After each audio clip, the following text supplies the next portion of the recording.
Alright, back again, Luke here. And today what I thought we could do is a little bit of some Q&A on things going on in Japan.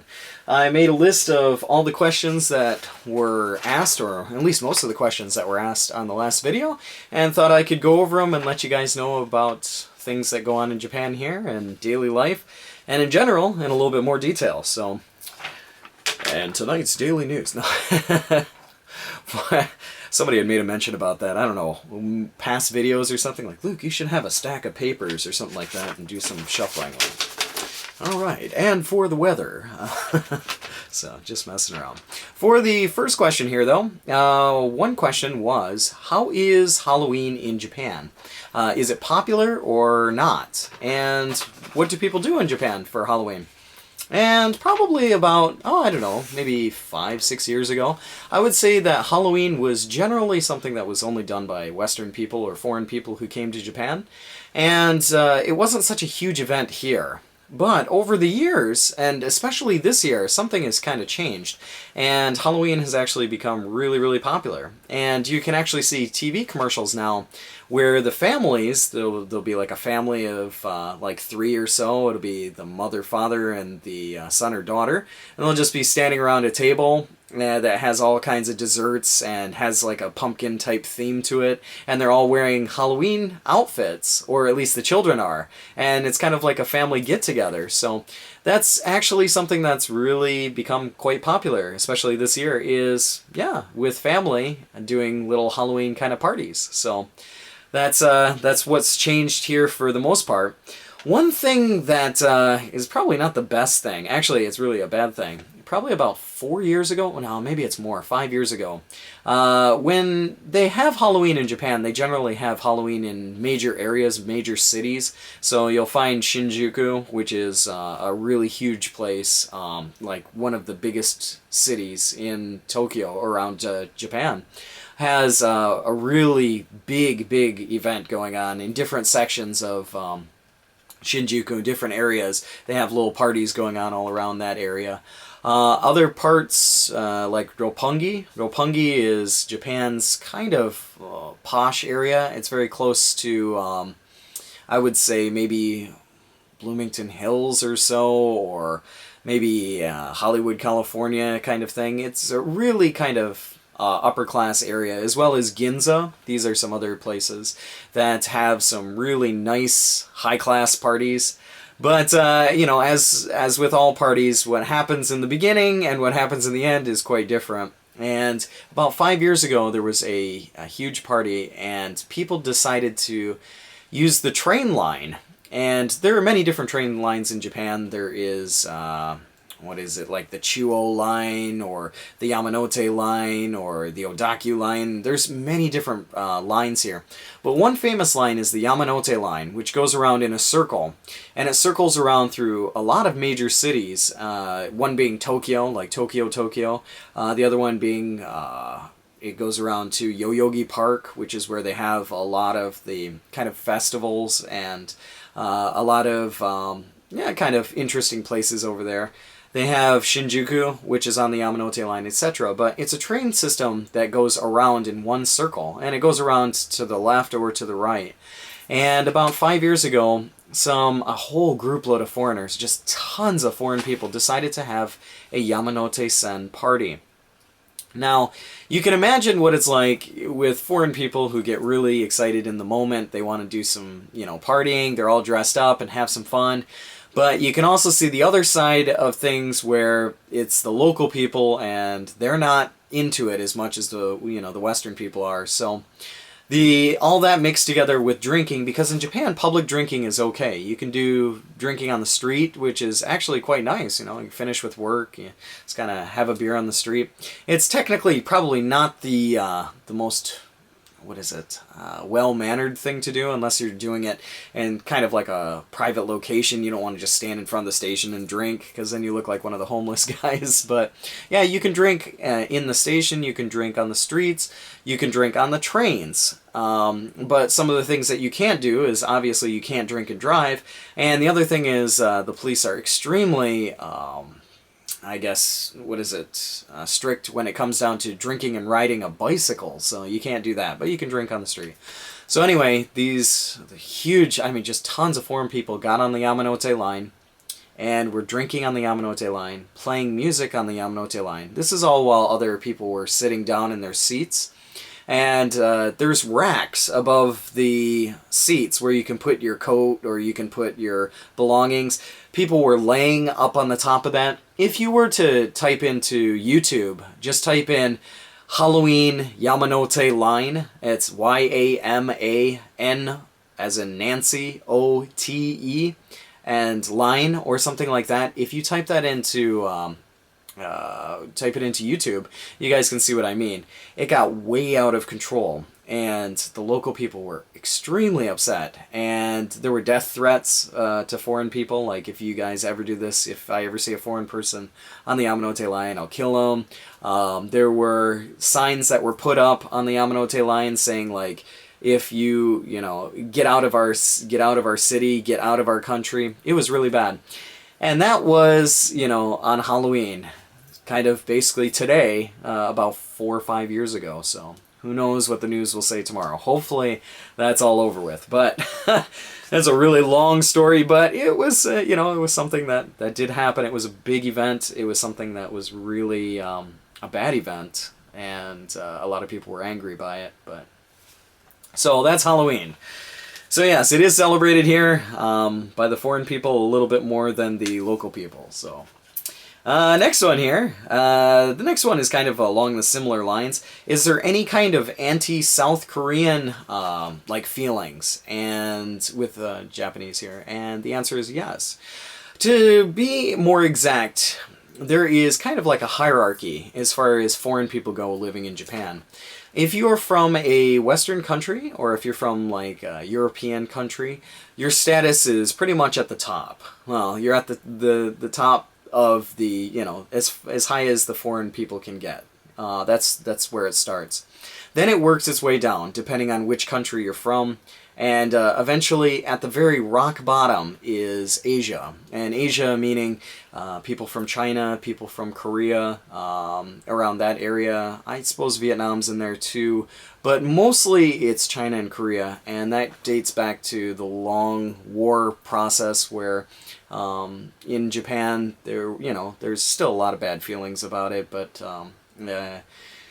yeah, a lot of war-related issues where Japanese soldiers were basically taking over the Chinese women and the Korean women and etc. Not to go into too much detail, but yeah, there's some really bad vibes there. So the respect level is really, really low. And yeah, so there is still a lot of that. But a lot of it's changing right now. Prime Minister Abe is trying to maybe bring, I think he's trying to bring China, Korea, Japan, and all of Asia as much as possible back together. He wants to try and make it more of a kind of an Asian bond between all the countries. So he's working really hard to get that back together. But yeah, that's that. Let's see here. GTA, going back to the video that I had actually said, if you guys have any questions about Japan or any Q&A things that you wanted answered. On that Grand Theft Auto video, a lot of people had asked, is Grand Theft Auto 5, is it popular in Japan? And that is about, I would say, it's an easy answer to say, but I'd say it's torn. I'd say it's like 50-50. It's not one of those things where people are just rushing out to buy it off the shelves. There are plenty of copies of it around, and it's, Grand Theft Auto was popular, I think, but a lot of it has to do with the Western way of thinking. And in some cases, living in Japan here, people can't generally understand the Western ideas, like the Western jokes, the Western take on things, the Western, violence and things like that. It's only stuff that you see in movies. It doesn't occur here on that much of a scale. And it's really hard to, kind of put yourself into it, I suppose. So some Western games here just don't make it as well as they would back over in, other countries over in Europe or in the States or Canada, things like that. But yeah, it's about 50-50. So A lot of games nowadays, there really isn't much of a wait. You can pretty much go in and you can try and get like the early bird, what is it, like the early bird special? Sounds like a breakfast thing, but you can get in there and reserve a game and you can get it like the night before, but generally you don't have to. You really don't have to try so hard because there still are plenty of copies when you go to get them on the next day, so... not a lot of stuff selling out. Like for Wind Waker HD, I thought about reserving it, and then I didn't, and then, you know, because I have it on the GameCube, and, yeah, so it's, you know, it's another remake, it's in high definition, and because it wasn't just a brand new game, I kind of felt like, okay, it's not going to be so difficult to get. And I was right, because you can walk right in the store and you can find it all along the shelves and stuff. It's one that I still haven't bought yet, but yeah, that's available. So the one thing that Japanese gamers pretty much like are RPGs. A lot of RPGs, strategy-based games, puzzle-based games, a lot of stuff like Puzzle Dora, which is puzzles and dragons. It's kind of like a, I don't even know how to describe it, just connecting the different colors to make large attacks on a stationary screen that has like a monster and you're just attacking it, kind of like a card turn-based game. But that is extremely popular, especially with iOS, like your iPhones or with any kind of tablets. Those are really becoming more and more popular nowadays. And the kind of home gaming stuff seems to be sliding off. It kind of seems to be moving off the map, as well as arcades too. They're not as prevalent, or they're not as popular as what they used to be. They're starting to go down as well. You'll generally find that arcades here will have mostly large moving arcade systems, like the full moving, what is it, like Pirates, the Dark Pirates shooting game, where the whole cage moves and everything moves. Those kind of games and those kind of systems are really popular here, but just because you can't fit something like that in your house. But that's about all there. I had a question as to GTA 5, going back to that. Who is better, or who do you like better, Franklin, Michael, or Trevor? And the answer is they're all great. I think they're all unique. Everybody has their own storyline, and it's really cool because I think that Trevor's, you know, he's just a nut job, but he's pretty cool to use. And Michael, you know, he's got his issues going back to when he was in the mafia, and then he's coming back out of retirement, and then with Franklin, you know, just trying to kind of make a better life and kind of move up and do his own thing. So I like how every player has a different story, and how it's really detailed and it's really unique, and you can kind of, in some cases, you kind of feel for the character. So yeah, I like them all. They're all great. So that's that. Next question, coming to Japan. So if somebody is coming to Japan, what should they prepare? What cities, temples, places should they visit? And that's a tricky question. Depends on how long you're thinking about coming to Japan for.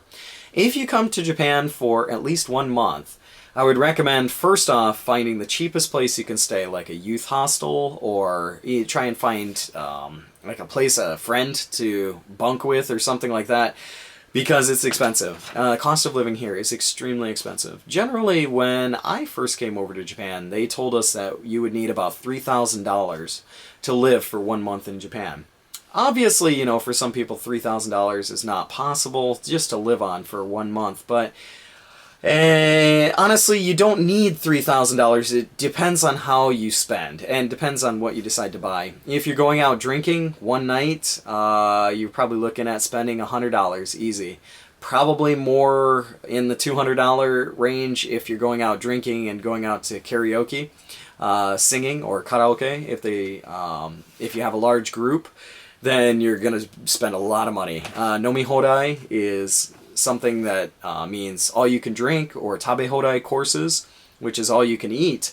These will generally run about 3,000 yen each, or about $30 each. So if you get a nomi hodai, tabe hodai course together, you know, you might be able to get it for like 3,500 yen. which equals like, $35, $40. But on top of that, if you order, you order something outside of the Nomi Hodai or Tabe Hodai, the all you can eat, all you can drink menu, then the price goes up, and then you get hit with a bill at the end of the night for, $700, $800. It's quite common for a group. So, yeah, I would definitely recommend, though, bringing anywhere between $1,500 to $2,000. And if you can, yeah, $3,000 would be great. If you're thinking about buying stuff, you can pretty much forget it. If you bring $1,500 to Japan, you will only be on a budget, and you're staying for a month, you'll only be on a budget for 5,000 yen a day, which is quite low. So 5,000 yen a day, $50 a day. For the average person, you think like, wow, that's actually a lot of money. But if you think about train cost, transportation, it costs you maybe $4 one direction to go somewhere. Then you think about food, you're looking at about maybe 1,000 yen for lunch, dinner, breakfast. That's, that's taken away most of it. And that's not including housing expenses or anything like that. So make sure you bring a lot, or bring a credit card, so you can buy all sorts of great stuff here. For places to visit, if you're interested in the mountains and you want to see the World Heritage Site now that's been become a World Heritage Site as of this year, you could check out Mount Fuji. You can get a ride which goes up to the 5th level, and then to go up to the 9th level or so, you have to climb it from there. So it's a nice, refreshing, difficult climb, but during the winter seasons, Mount Fuji is closed, so you can't go up there. But there are plenty of other smaller mountains that you can go and visit. Temples, you can visit Yasukuni Shrine, which is probably one of the most controversial shrines to visit. It's one that has what they say has Japanese war criminals buried in it. And people go out there, there's a lot of protesting, and it can be kind of scary to go around that area. They have a lot of the black trucks, as they are. It's basically the Japanese nationalists who drive around in black trucks with huge microphones or megaphones on top, playing old war music. And it's extremely loud. There's a lot of protesting going on because the nationalists here basically want the power to be returned to the emperor, and that's the whole reason why they support that area. They support the war. And it could be a little bit creepy going out there, but it's one of the biggest shrines, and it's one that even the Prime Minister goes out to visit. So that's one place, and that's located in Tokyo, or in the heart of Tokyo, the Shinjuku area. So other places you can visit: the Emperor's Palace. Not visit the Emperor, but you can visit like the Emperor's Palace, the Emperor's Garden. They have a specific spot where you can go into the garden and take pictures. It's very beautiful. Lots of traditional Japanese style bonsai trees, or bonsai as a lot of people say, but it's bonsai. Bonsai trees are around there. And it's just really relaxing. Really nice, comfortable place, surrounded by a moat or surrounded by water on the outside. So that's a good place to visit. If you go to Kyoto, Kyoto is one of the most famous places in Japan as far as culture and history goes. It's also the beginning of the the Edo period, or even before Meiji period, I believe, started in Kyoto. So that has all of the traditional places, has the traditional maiko or geiko or geisha. The women with the white faces are walking around there, so you can see a lot of that. Just beautiful nature. Golden Temple. They have the 5 roof pagodas out there. So just a really fantastic feeling. When you go out there, you feel like you've just jumped back just hundreds of years. So it's like a trip to the past. Really nice. In Tokyo, there are plenty of places. Kamakura, which is very famous for the Daibutsu, or the Japanese style, the Buddha. It's a bronze statue, and it's the second largest statue of Buddha in Japan. The first largest one is in Nara, which is located right near Kyoto. So if you go out to Kyoto area, you can see the largest Buddha in Nara, and it's kind of overlooking the ocean, so it's a really nice place. Kamakura is good. And where else? There's so many places. I can't even think off the top of my head. There's a Shinjuku Park. There's a really nice park out there. Like I'd mentioned, Yoyogi Park is also a nice one to go and visit. It's a very peaceful area. Nice to see some green on the inside of basically what people call Tokyo as a concrete jungle. So it's kind of nice to see grass around in that area. So that's another place that you can go. So plenty of places to go, different cities. If you want to go to gaming cities, the best places to buy games, not just Akihabara. Akihabara is actually becoming less and less of a gaming place than it used to be. It used to be a huge gaming place to get games. Now, if you guys want to get games, some place that has been around for a very long time, and it's kind of a secret to most foreign people, and it's kind of a secret that many people keep a secret, that is Nakano. And Nakano is one station from Shinjuku on the Chuo line, and Nakano has a very huge, kind of covered walkway, like a very long walkway, which will take you to a store that's called Mandarake. And Mandarake it's Mandarake. This store has everything. It has games and systems and goods like masks, chess games, board games, manga, anime, pictures, pro wrestling figures, everything you can imagine from a long time ago, like 1960s on up to now. And it is like a time capsule. If you go out there, you can find just about anything and everything you have ever wanted to see and things that you've never ever seen before. And it is very expensive, but it's amazing. To be able to see all of these different things, you'd just be blown away to go out there. That's one of the best places to find retro stuff and one of the best places to go shopping for any kind of hobby. It's great for all hobby enthusiasts, so I recommend that. Actually, I don't know how much time we have. Let's see. What do we got? Is it 21 minutes? Hopefully this thing will keep recording. If it stops or something, I'll have to kind of piece it together, but we'll see. So that's that. Let's put that there. Next one, Game Center CX. So I had a question, what do you think about Game Center CX? What do you think of the show? Have you seen it?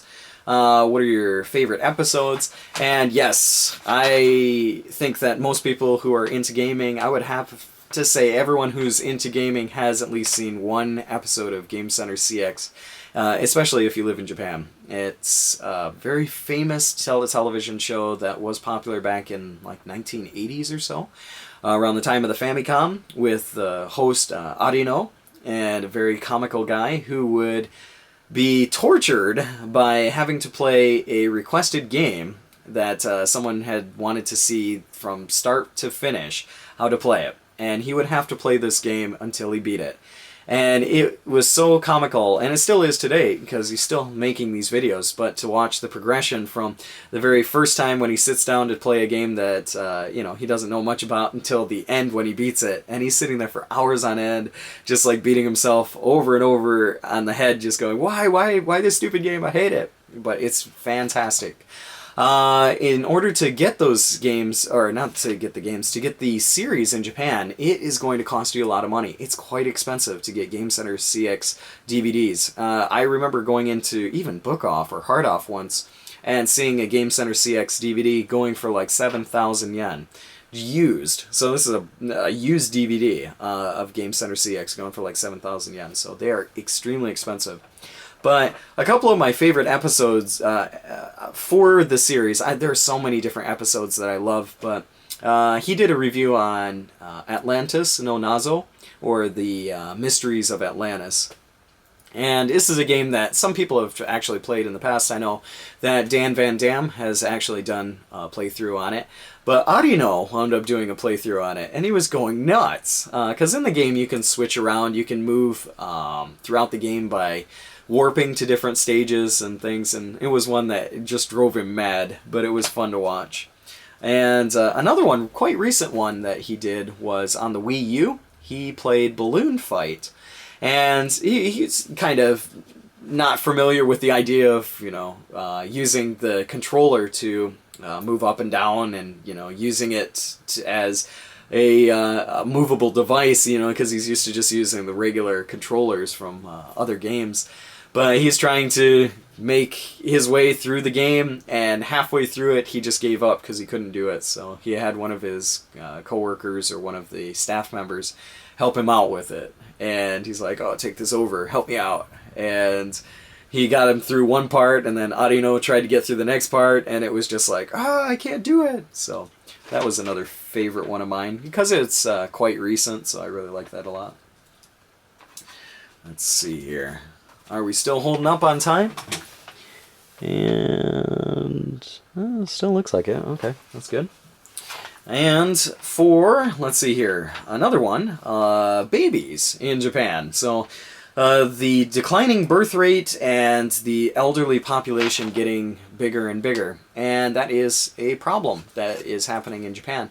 Right now, there's been a lot of campaigns, even designed by the government, to help encourage people to have children because of the declining birth rate. A lot of people nowadays are really wrapped up into work. The economy is going, it's kind of going up and down. The taxes are going to be increased from this year.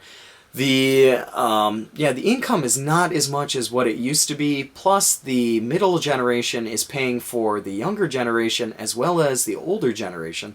So there's nothing really to fall back on. There's no extra, 401k plan. There's nothing like that for retirement. So people are really hurting and really suffering. So the government is trying to increase the population by giving small bonuses for each child that's born.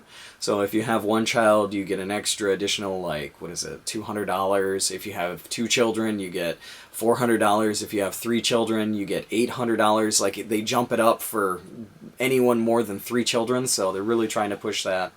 And that's one big problem. The elderly population is getting very, very I want to say it's kind of getting out of control to an extent, because there's such a large elderly population now that things have to be tailored to the elderly more than to anyone else, just because of the fact that the elderly do make up the majority. So you'll find that stores are putting out foods that will appeal mostly to elderly people.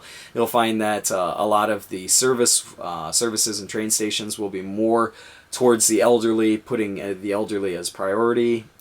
Just everything is going more towards the elderly nowadays.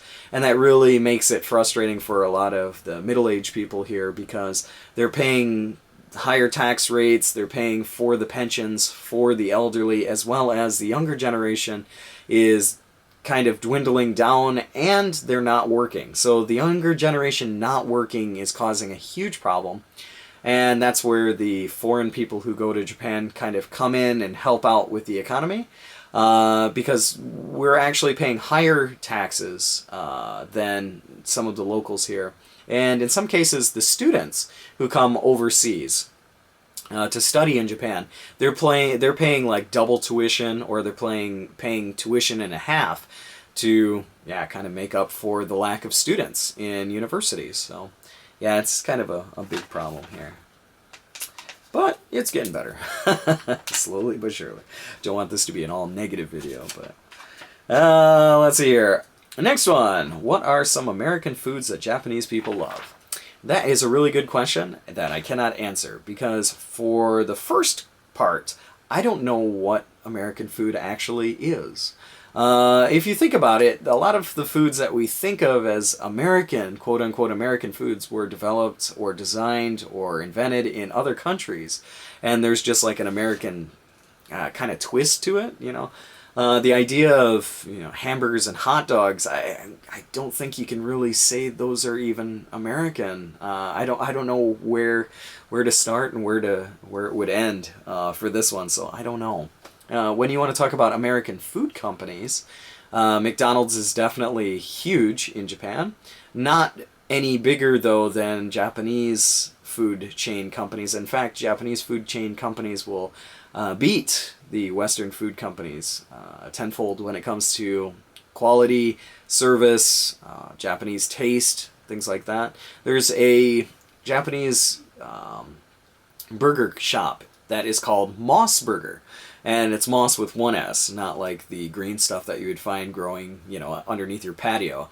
This is MOS, like MOS Burger. And MOS Burger appeals to...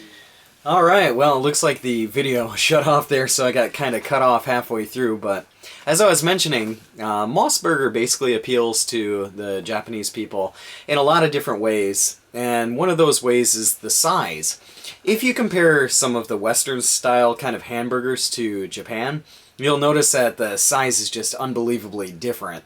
Usually with a regular hamburger in Japan, the size is something that we would even consider to be quite small. Maybe something that we would give like, you know, younger children. But it's a very small proportion. Whereas, on the other hand, if you look at McDonald's or Burger King, usually the sandwiches are a bit bigger, especially with Burger King. But MOS Burger makes some small sandwiches, and they make some really good ones that work here. Like chicken katsu, or like deep fried pork fillet with, you know, a special kind of Japanese ponzu dressing, or a vinegary, I don't even know how to describe ponzu anymore. It's like a, you know, a vinegary kind of little bit of lemon, like hints of lemon and shoyu or soy sauce kind of mixture. And it works out really well on Japanese burgers. So that's why MOS Burger is really popular in Japan. So yeah, there are a few Western restaurants that are in Japan. There's a Denny's in Japan here, for those of you who really enjoy Denny's, but unfortunately Denny's doesn't have the Grand Slam breakfast. They do serve some quite unique foods that probably some people couldn't bear to eat. Some of those being, for example, squid ink pasta, if you guys can imagine that, like the squid ink that is taken from squids. It's actually kind of mixed in with the pasta itself and eaten usually with lemon and such, and it's pitch black when you look at it. And it actually does taste quite decent. It does taste good, but it's difficult to stomach at first. So hopefully that answers that question. Next up, with the next one, somebody asked where they could order plastic bags like the ones that were found in stores.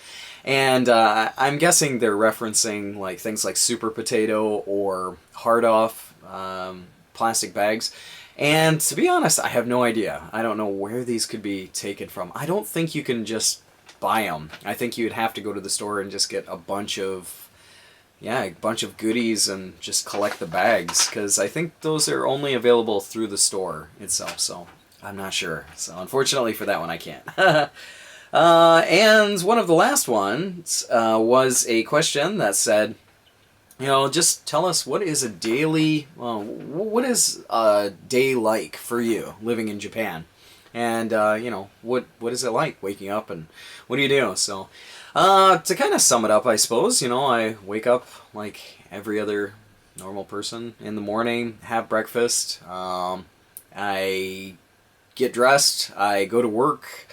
I try to, try to stay busy on the train, because the trains are extremely packed in the morning, and there's not really a lot that you can do, except for, maybe if you have a cell phone, you can hold it like this. If you're lucky enough to get a seat in the morning, then you can just sit down and just relax for the whole ride. But normally in the morning, it is packed. And the trains here, it's kind of funny, because with people, normally if people don't fit in a space kind of comfortably, then, you know, they don't want to stand next to somebody they don't know, or they don't want to be in the same environment with somebody they don't know. In Japan, when you get in the trains, especially in the morning or when it's late at night, the train conductor and as well as the train staff will push the people into the train. Like literally, if you can imagine somebody who's in denial that they've actually gained a couple of pounds or a couple of kilos, trying to fit in the same jeans that they wore last year, and the whole way just like trying to, you know, just suck in everything just to button up the pants and to keep everything in. But there's so much pressure, like so much back pressure on it, you're just waiting for everything to explode and, you know, everything just pop out. But that's kind of the way the trains are. And if you get in the train in the morning and it's really crowded, they'll push you in, and literally like just kind of force you to be squashed up against something until the doors close, and then it's like a spring-loaded bomb just waiting to go off, because as soon as the doors open up, and then just people just they just pop out. So, and in the evening times, it can be quite really I don't want to say like super frustrating or irritating, but if you've drunk a lot and the person next to you is drunk a lot, and you know you're standing around with a bunch of drunk people on the train, and the motion sickness and stuff, sometimes what can happen is, you know, you wind up getting puke or something on you, and there's nothing you can do about it. You're just like stuck in the situation. So yeah, that's the morning, and that's, you know, coming home, go to work and do my thing. A lot of people ask about work, and you know, work is kind of it's a personal kind of thing, and I don't really want to talk too much about it. There's a lot of different jobs that I do around here, so, but I don't want to go into too much detail on it. So, but yeah, go to work, do that, and if I have some energy, usually I go to work as hard as I can, and come home pumped full of energy. Trying to look at the positive sides of things, you know. I was just kind of thinking about the negative sides of everything, or, you know, oh, I worked all day, I'm tired, I'm just going to go home and sleep.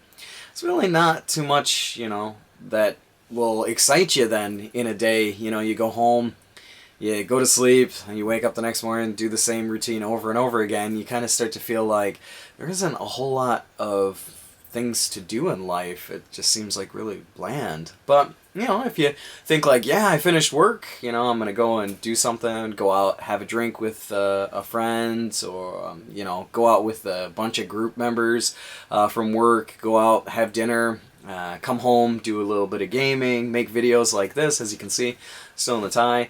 It really, you know, it kind of makes you feel ready to go back to work the next day. You got to find something fun that you can do that will kind of keep you motivated. That's the key point. So that's my daily life here, and I do find myself from time to time, I'll have these strange dreams where I'm not in Japan, and I'll wake up and I'll find myself, oh, okay, it was just a dream, but it was scary because it's hard to think of myself like, what would I do if I wasn't in Japan? So.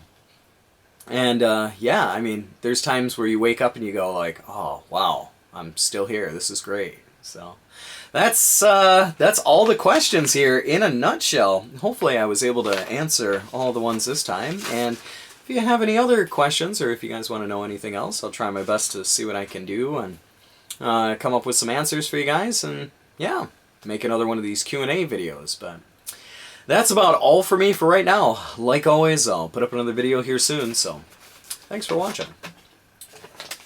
Watching the evening news. Now on to sports.